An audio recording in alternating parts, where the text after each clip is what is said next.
Menopause ஆனதுக்கப்புறம் bleeding ஏற்பட்டால் அது நார்மலா? இந்த கொஸ்டினை டைரெக்டாக ஆன்சர் பண்ணுறதுக்கு முன்னாடி மெனோபாஸ் அப்படின்னா என்னன்னு பார்ப்போம்.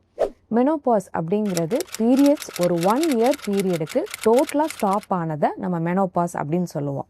ஸோ இந்த டயத்தில் என்ன ஆகுதுன்னு பார்த்தீங்கன்னா, உங்களோட ஈஸ்ட்ரோஜன், ப்ரொஜெஸ்ட்ரான் அப்படிங்கிற ஹார்மோன்ஸ் வந்து டோட்டலாக ஷட் டவுன் ஆகி 1 இயர் பீரியடுக்கு கம்ப்ளீட்டாக ஸ்டாப் ஆகிடும். அதுக்கப்புறம் உங்களோட யூட்ரஸும் ஓவரிஸும் ஷ்ரிங்க் ஆக ஆரம்பிக்கும். ஸோ ஒரு மெனோபாசல் பீரியடுக்கு அப்புறம் ப்ளீடிங் வருது அப்படின்னு சொன்னால் அது கவனிக்கத்தக்க ஒரு விஷயம். இந்த ப்ளீடிங் வந்து நார்மலாகவும் இருக்கலாம். அதை நம்ம செனைல் எண்டோமெட்ரைட்டிஸ் அப்படின்னு சொல்லுவோம். அந்த எண்டோமெட்ரியம் வந்து சுருங்கினதுக்கப்புறம் ஒரு ப்ளீடிங் ஏற்படலாம். இன்ஃபெக்ஷன்ஸ்னால ப்ளீடிங் ஏற்படலாம், இல்லைனா ஒரு ஃபைப்ராய்ட், பாலிப் இந்த மாதிரி ஏதாவது ஒரு நான் கேன்சரஸ் க்ரோத்னாலையும் உங்களுக்கு ப்ளீடிங் ஏற்படலாம். பட் ரொம்ப முக்கியமான ஒரு விஷயம், நம்ம கேன்சரை மனசில் வச்சுக்கணும்.